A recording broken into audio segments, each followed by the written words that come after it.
Mo was a beast. He's one of the best receivers I guarded. Big, strong, fast. And to this day, he thinks he can beat me one-on-one. When I was in the office, he was like, hey, buddy, if we go right now, I said, Mo, come on, man. You know I'm going to crush you.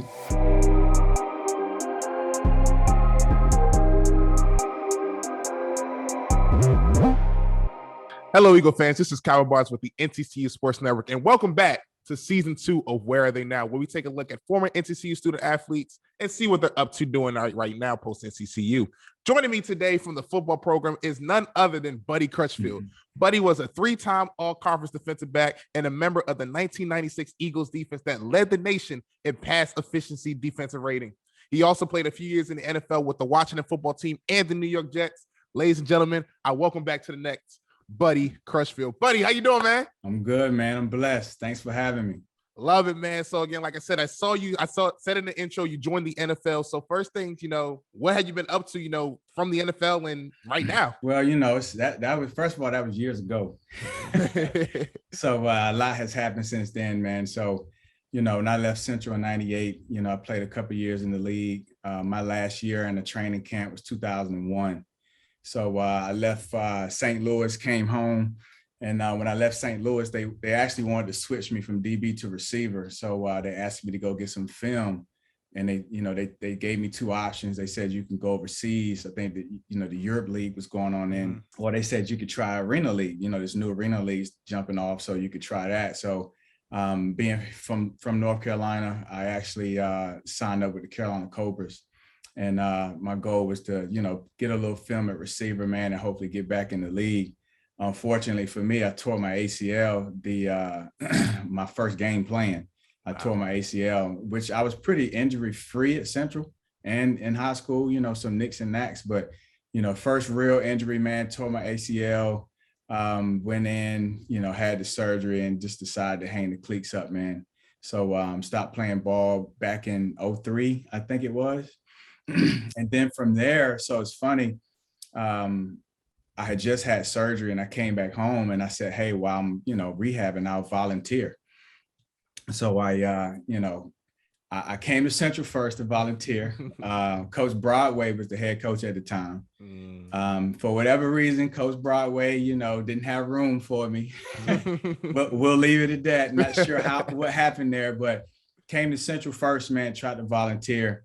And, it didn't work out. So I came back home to Raleigh and I said, you know what, I'm going to stop by Shaw University. Went by Shaw and was open with welcome arms, man. And I ended up coaching 2 years at Shaw, man. It's funny. My first year, I started as a volunteer, at the camp started probably about 2 or 3 weeks into camp. Coach Clark at the time reached out to me, brought me into the office and asked me to be his defensive coordinator. So my first year in 2003, I was a defensive coordinator, had a top 5 defense in the country and in Black college, I think in Division II period. And then in 2004 is when we ended up winning the CIAA championship. So I got a nice ring I keep in my closet from Shaw, you know what I'm saying? So kind of on the football side, man, that's what happened, after playing in the league. And when I decided to hang up my whistle, my college whistle, if you will, because I didn't want to move and shake and be in different states every 3 to 5 years, man. So, I didn't want to put my family through that. My daughter was young at the time and my roots were here.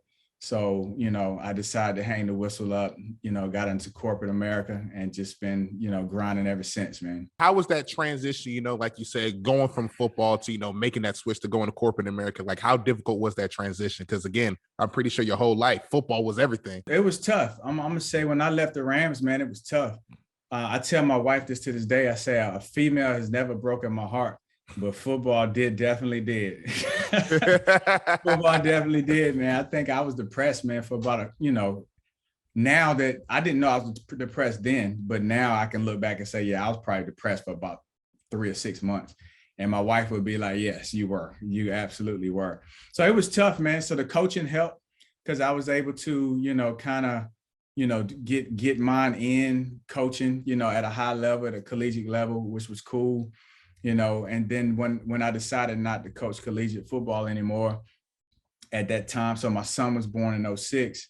So that gave me a little time to kind of figure out the fatherhood thing, and then when my son I started playing part one of football. I picked the whistle back up, but the transition was, it was not as easy as some, but I've seen some guys that don't transition. They struggle, they stay back in the day when they were the man playing football, and they can never bring it and take that same mentality, that same work ethic, and bring it to corporate America. So it took me a little time to figure it out, which was a blessing for me, because I learned a lot about myself.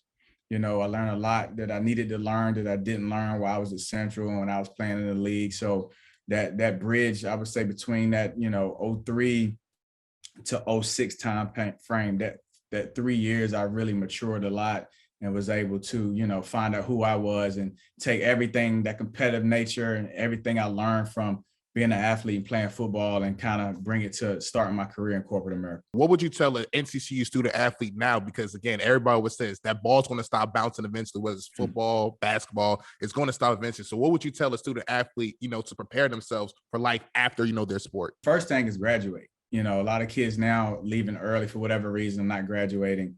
I would say graduate and then network. Your network is huge, so a lot of the people, Central alumni that have been watching you play, you've been very successful. You graduate with honors if you can, and then those doors will open for you, and then if you can take that same work ethic and mentality that you had playing your sport, you bring it to corporate America, then you'll be successful. Corporate America CEOs love athletes. They know the work ethic, the team camaraderie, all that good stuff, how to be part of a team. Some are leaders, some know how to follow direction while still being productive.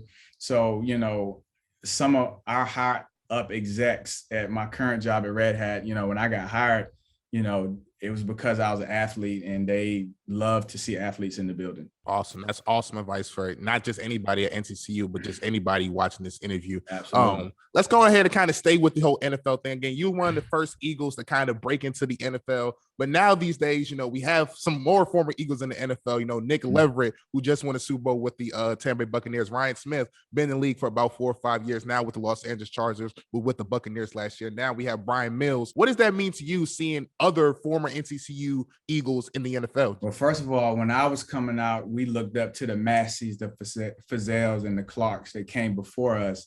Those guys had time in the league, so they were, the goal, to be where they were. And then for us, it was like, when we saw what they did, so we knew it was attainable.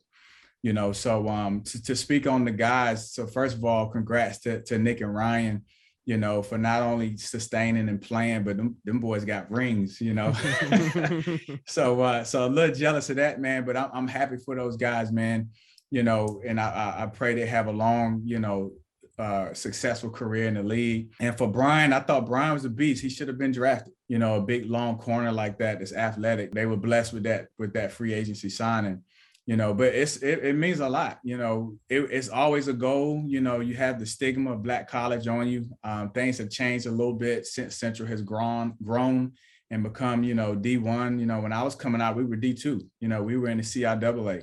So it wasn't a lot of love being shown, to the CIAA athletes, especially in the NFL or the NBA. So so it feels good. It feels good. As it was awesome to be able to get the torch from the guys I mentioned earlier. And it's cool to be able to pass the torch. It would be good for us to get together more. So, so Ryan and Nick and Brian, those guys can meet us and we can meet them and, have a little alumni, if you will.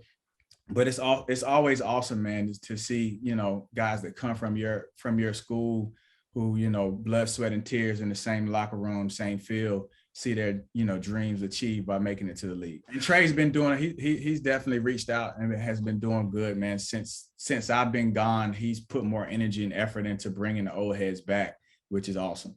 Yeah, that's also great. Hey, gotta always respect the OGs, the people who came before you. You gotta know your history before you get the pass. You gotta respect that. But let's go ahead and kind of transition away from the NFL. Let's talk about you right now. Currently, again, you say you work with Red Hat right now in a little bit of corporate America. So tell me, how did that come about? And then also tell me some of your favorite things working with Red Hat. So when I decided I didn't want to coach anymore, I had to find something out. I had to figure out what I wanted to do. So I kind of, back then it was, reaching out on Monster or something. I think now we have Indeed and all that good stuff. So I was just checking stuff out, trying to get a feel for what was going on in the area. And, RTP has always been awesome for having good software companies. And I knew at the time that tech, this was back in the early 2000s. So, tech was getting to the point where it was taking over everything. So, I end up throwing my name out there a little bit, put my resume out there. I had a recruiting company reach out, software, an IT recruiting company reach out. And, it was a good segue. So they hired me pretty much. I went in, interviewed, they hired me on the spot. Had to go tell Shaw that I was leaving. Worked in the IT recruiting industry for a year because the ceiling wasn't as high as I needed. I worked my way from being an inside guy to being a field guy and at the top of the list within a 12-month period. And there wasn't a lot of room for growth. So, being in that field, it allowed me to kind of research the companies, the local companies, to figure out, where I wanted to go and see who was hiring. So, was checking it out, looking at Cisco, NetApp, SAS, all those companies. And then Red Hat popped up. At this time back in 2006, Red Hat wasn't the Red Hat we know it as today. So, submitted for a job at Red Hat, went and did another face interview. It was like a group interview, a whole bunch of people in there with a few leaders from Red Hat, just went in there with that central swag, man, and got hired on the spot. And I've been there a little over 15 years. Okay. Yeah. Like I say, you got to go in there a little bit of that maroon and gray, a little bit of that central swag. You got to go in with the central swag, you're going with the central swag. So as we've grown, I've been able to grow. So, and I think when I started back at Red Hat in 2006, it may have been under 3,000 employees. I mean, we've got that just in Raleigh now. We're worldwide, one of the top software companies in the world, and they've allowed me to grow. I've had a chance to kind of mature as a businessman there, and a lot of responsibility and things of that nature. So it's been awesome, man. It's been awesome. So, how have you and your family managed through the pandemic, with the company and everything? And what have you learned about yourself during that time? So it's interesting, man, because my wife and I, we both work from home anyway. Okay. So I've been working from home for the last 12 years. So you was already in 2020. So I'm already in COVID mode. Yeah, I'm already in COVID mode. So that didn't change. So my work didn't slow down or speed up. My work stayed the same. If anything, it was just more video calls. We were doing them some, but we started doing them more. What did I learn about myself? So, my wife and I, we got our real estate license. It was some things that we did during COVID that we would have never had an opportunity to do before. So we took some time to do that. We grew spiritually. There was we try to do, weekly Bible studies, things of that nature. So, and it also, what it taught me? And it's funny, my wife will laugh at this, but it taught me that me and my wife actually dig each other. You know what I'm saying?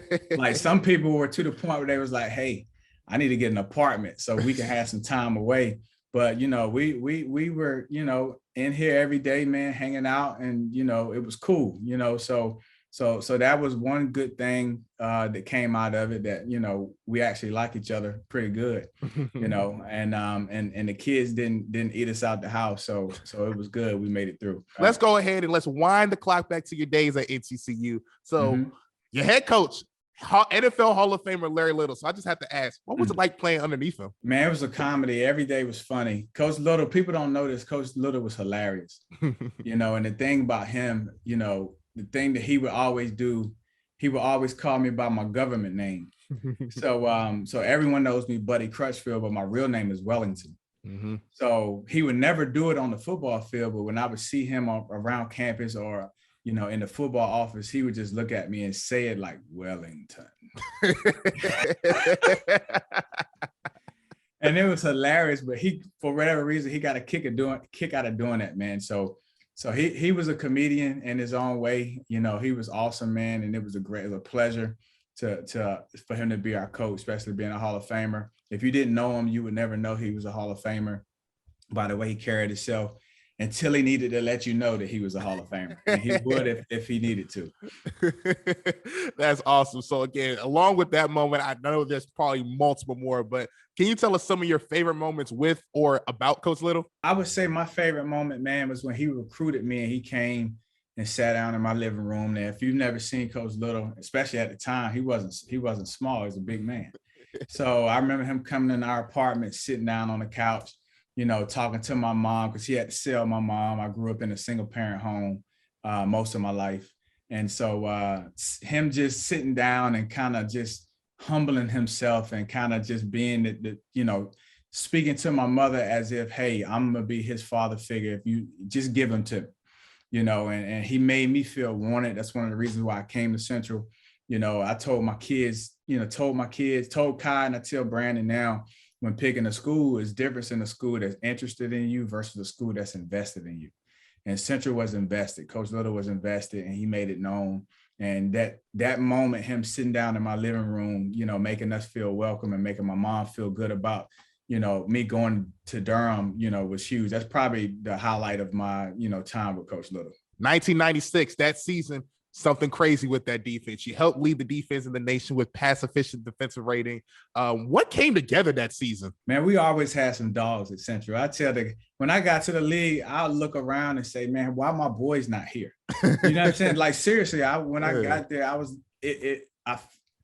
I knew I belonged, and I knew there were so many other guys that belonged on my team in the CI in Black College, that didn't get the opportunity for whatever reason.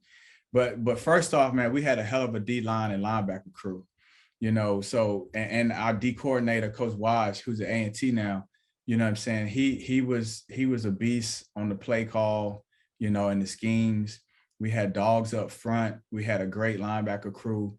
And so what happened was we just couldn't mess it up. So we just had to do our part, man, make the right tackles, make the right picks, everything came together. We had an awesome, group secondary. A plug for Coach Ingrid. I don't know what we need to do, but that secondary should be in the Central Hall of Fame. So I'm just going to put that out there. And and Kyle, hope you see this. I'm waiting to see how long it's going to take for y'all to put us in the hall, man.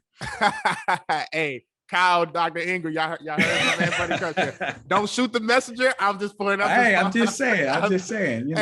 We were number one in the country. Hey, legendary. That's legendary status. That's legendary. Hey, I understand it. Hey, we got to throw in a bonus. Coach Oliver was on there, so if you want to throw a bonus in, we got to do something about that. We got to do something about that. But speaking of now head coach Trey Oliver, you were teammates with him.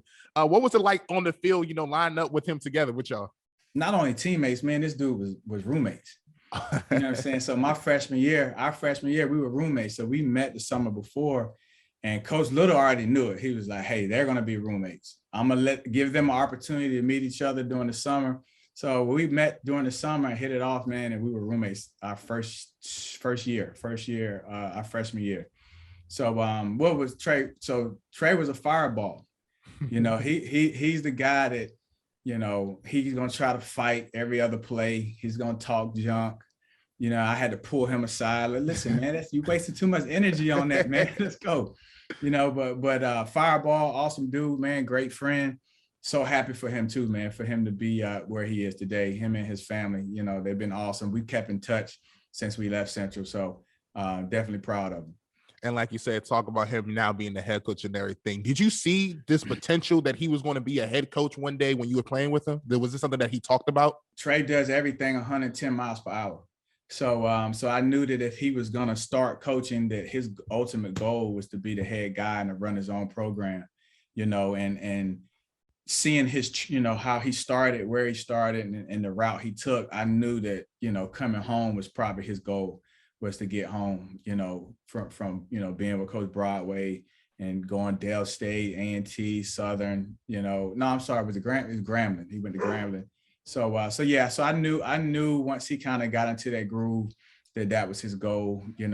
I was in the office right before COVID got real bad. And he's still jealous because I was a D coordinator before him. You know what I'm saying? It only took me a few weeks to be a D coordinator. It took him a little while to be a coordinator. So I still got it over his head. Not only were you teammates with a coach on the coaching staff now with head coach Trey Oliver, another coach on the staff, Coach Moses Ware, he was there towards the beginning of your year. He was a freshman. He was a senior. So what was it like? Did y'all ever line up 1v1 in practice? Who won those battles? Let me tell you something. Mo broke me in. Mo was a beast, man. I don't know if you know, but Mo went to Minnesota and things didn't work out for him. Mo was a beast. He's one of the best receivers I guarded. Big, strong, fast. And to this day, he thinks he can beat me one-on-one. You know, when I was in the office, he was like, hey, buddy, if we go right now. I said, Mo, come on, man. You know I'm going to crush you. So to this day, he still has that competitive spirit. Mo broke me in. I learned a lot without him speaking, you know, so we definitely had several battles. He won most of them because at the time he a grown man. He was a senior. I was a young teenager coming in. So yeah, he definitely helped me get on board quick. And he taught me some lessons that I had to learn. I'm glad I learned them from him versus somebody else. Hey, we gotta figure that out. We gotta get you back to the nest. We might gotta do a little video 1v1 with you versus Coach Ware. I think that should be real fun. Hey, look, we both probably need about a year to train first. Oh yeah, now we'll set it up. We'll have it 6 months in advance. Right, you know, we'll get it now. Right. We'll have it down the line. But speaking on those two, how does it feel seeing former teammates and former alumni on the football staff? Man, it feels good. It feels good, man. It makes you want to come back. It makes you want to get back involved in the program. First spring game that he had, I mean, he had 50 guys there, 50 alumni there, you know, and it was a reunion for us, you know, guys I hadn't seen in years. Some of them I hadn't seen since I left. So it's amazing. You know, it feels good. It makes you want to definitely support them and help them. You know, now in the area, I'm an advocate.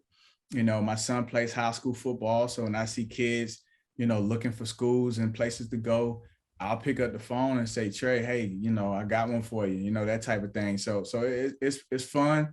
It's awesome, and it gives you, you know, more ego pride, if you will, more sense of pride because the guys calling the shots, the guys that were in the trenches with you. You know, your daughter Kai, she's currently playing women's basketball at NC State, which she's doing amazing things there. So what's it like being a dad who was a former student athlete, watching your child, you know, have success in the sport? It's tough, man. It's tough because I'm hard. I'm hard, man. I learned years ago to kind of let other people train her and handle her from an athletic perspective so that I can still be dad, you know what I'm saying? And now all I do now is give suggestions, you know what I'm saying? So I might say, hey, it might be a good idea if you drive a little more. You know, it might be a good idea if you know, shoot your mid-range, not so many threes. So just a suggestion, you do what you want to with it. So it's amazing, man, to see her blossom and to see her, you know, her success. I mean, she's 2-time ACC champion. You know, they can't get out of the Sweet 16, man, but it's been amazing to watch her do her thing, man. And I'm a fan. I'm a huge fan. I play more defense than she does because I'm in the stands guarding girls while she's guarding girls. So it's been fun, man. It's been amazing. You know, I can't imagine, you know, what it was like for my mom watching me, but, you know, just seeing her and my son Brandon, you know, play ball and be successful, man. It's been fun. But like I said, it's been tough because I'm an athlete. So, you know, there's certain things you can tell everybody else, but you can't tell me, you know, so I see everything. So I know what you can do. So if you're doing something wrong or not as good, I'm gonna call you out on it, you know. So my wife has to be the referee a lot of times at family dinner when we start talking about sports. Hey, you got and it's funny because we had a conversation, who's the best athlete in the family. So that's, if you want dinner to be shut down, we start having a conversation about who's the fastest.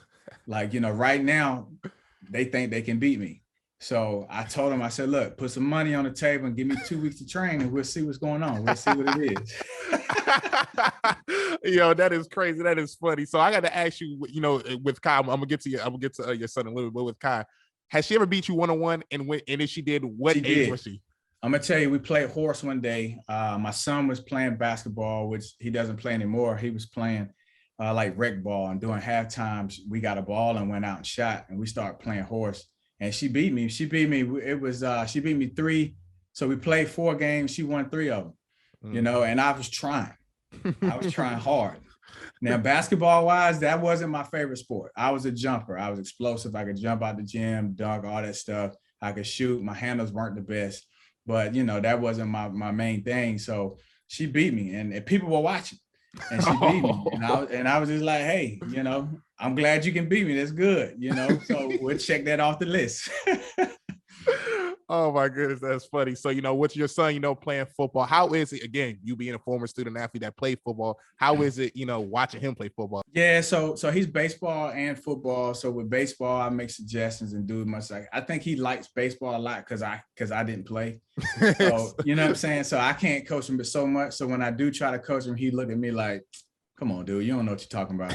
So it's been fun, man. It's been fun, but I'm hard on him. I'm harder on him than I was on Kai probably, especially playing football. They had a scrimmage yesterday. He did well, but there's some things he needs to clean up, some angles and some tackling and stuff that we could do better with. And he got to get in shape, and it's funny. So my wife filmed the scrimmage for us. And last night, me and him and a few of his teammates, we're going to have film session. We breaking down the film as a family, you know what I'm saying, to see what's going on. They have good coaching staff over Heritage, but I know what I know. So I'm going to make sure I feed as much into him as possible so he can be as successful as possible and hopefully see his dreams, achieved to make it to the next level. Going back to NCCU, what are some of the things that you miss about that? Man, some of the friendships I gained at Central were amazing. I was in several weddings. I can go on to run down a list, several weddings where I was in, and a lot of those guys were in my weddings. I talk to those guys to this day. Coach Jones, Adrian Jones over at Shaw University. I just left him earlier this week at his first practice, chopping it up with him, seeing his team, speaking to his team. Those friendships were amazing, man. They were friendships for life.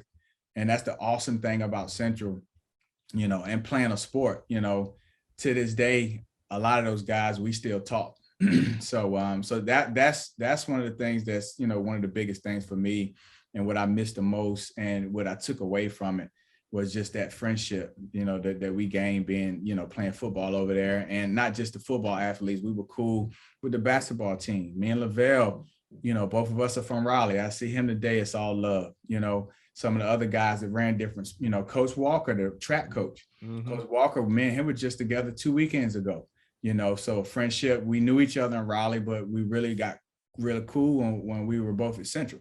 So, those relationships will last forever. Speaking about your favorite memories and stuff, what you miss about the Nest, what are some of your favorite memories on the gridiron at NCCU? Some of mine, I would say homecoming my freshman year against Johnson C. Smith, interception return for 92 yards. You know what I'm saying? Like that was big. That was a big moment for me. Kind of validating, that, hey, we here and we belong here. Trey had some good plays that game as well. So that's a huge moment that we had. We had a good season. I want to say that 96 season, man, that secondary and that season was amazing. We wanted to play in the postseason, but weren't given the opportunity to. But that whole season in general, man, was an amazing year. And, those are things you look back on and show your kids, pictures and whatever video you have left, and, let them see, so when they say your daddy was pretty good, then you'll believe them now. But like you said earlier, with, head coach Trey Oliver, Coach Moses Ware, talked about staying engaged, bringing the alumni back. So how important is it, for the alumni to stay engaged, to give back to their alma mater? It's huge, man. And I would say, I need to do a better job, we got away from it, years ago. Now that Trey's come back, this opportune time for us to do more when it comes to, financially giving your time, support, energy, and effort, any way possible, really. So it's huge, man. It's huge. And, I'll be the first to say it's something I definitely need to improve on. And then what I can do is bring the rest of those guys along, guys that came through my era, the Coach Little era, bring those guys along, open up your wallets, let's give, let's support. And because we have one of our own that's running the show. So yeah, it's huge to make sure you give it back. Well, Buddy, we're about to get into the rapid fire segment. I didn't send you the questions because I want to get your live reaction. So we're gonna put 45. I didn't say you what I'm gonna do because I just told you it's gonna be 45 seconds. So right. It's the rapid fire segment, 45 seconds. About to put the timer on the clock right now. And you ready? Let's do it. All right. Bull Durham or Space Jam? The first one with Michael Jordan. Space Jam. Okay. Blockbuster or Netflix? Netflix. Who was better, you or Coach Oliver? I was. Who would you say is the top 3 cornerbacks in NFL history? Top 3? Top 3. I'm going to say in particular order. Brady's the GOAT. Not cornerbacks. Oh, you said corner? Yeah, corner. Okay, it's tough, man, because of my era. So I played with Darryl Green, man, and I played with Aeneas Williams. I love Prime. So I'm going to stop with those 3 right there. Okay. Tupac or Biggie? Ooh. Biggie. Okay, and I'm gonna give you another question because we got a little confused earlier. Martin or Fresh Prince? Martin, hands down. Okay. Hey, I agree with you right there. I agree with you. I'm a Martin. Martin, hands down. I love Martin. That's my son right there. Okay, that was the rapid fire segment right there. Again, we got a little mixed control with the cornerback stuff, but we got it done though. Hey, I love it though. I love that. I love the answer with you. I say you and Coach Oliver. I love that answer. I gotta go with my sister. Hey, look, Trey was a beast. Now Trey was a beast. Trey, a lot of people don't know this, but Trey, when we all came out together, Trey had an incident, incident where he tore his ligaments in his ankle. So I told him not to go ice skating. He didn't want to listen. So he tore the ligaments in his ankle, man. And Trey would have been in the league, hands like no doubt. Trey was a beast. You won't really talk about it often, but if he like Coach Little, if he got to let you know, he'll let you know. Yeah. He could go, and he could talk trash with the best of them. He definitely can. As of wrapping up this interview, when you look back at your time at NCCU, are there anybody that you would like to thank? Absolutely, man. I would say the athletic department, the football support cast that we had, man. We had a lot of support. When you think about some of the figureheads there, man, like Lou Ann, Miss Rowland, those ladies were always around the program. Coach Jack, who passed away, he was, a staple at everyone that played ball at Central from a certain time frame knew Coach Jack and has a Coach Jack story. You know what I'm saying? So, and like I said, the support staff was crazy. Sean, who's the trainer now, he was there when I was there. Him and Squeeze, shout out to Squeeze. I would love to thank those guys, the coaching staff, and just, the athletic department as a whole. They did the best they could. They did the best they could and make sure we were comfortable, and we appreciate that. Hey, that's awesome. And last question right here. If there are 3 words to best describe your time at NCCU, what would those 3 words be? I have to go with friendship first. I had to go with friendship. Like I said, the friendships that I gained during my time at Central, man, it's amazing. Friendships for life, for sure. Another one would be tradition. Tradition. The Eagle Pride is a big deal. I got a lot of friends that went to INT, we had heated debates. So I would say tradition. And then the last one, man, for me personally, I would say I would probably lean towards, I'm gonna use the word emergence. I think I matured a lot when I was at Central, both as an athlete, as a man, as a Black man. There was a lot that was ingrained in me when I was in Durham, walking the campus of Central's campus and the coaching staff that we had and the influences that we had around us. I would say that, my maturation and the way I emerged as a man was huge. And that time was very valuable for me. So those are the 3 I would use. Buddy, thank you so much for taking the time out your day. And again, I can't wait to see what else you're doing with Red Hat and also see what your kids are doing in sports, because I know they're going to kill it. They got your genes in them. So I know they're going to be good. Right. I know they're going to be good. I'm going to tell Trey, we're going to be looking for an offer soon. So. Hey, Coach Oliver, you heard it from your brother, the guy, Buddy Crutchfield. I need you here. You heard it from him. But ladies and gentlemen, that's going to wrap up this episode of Where Are They Now? Again, Buddy Crutchfield, thank you so much for taking the time out your day and joining me. We'll be back with another episode, Eagle fans. And remember, Eagle Pride amplified. Catch you in the next one. Thank you. Have a good one.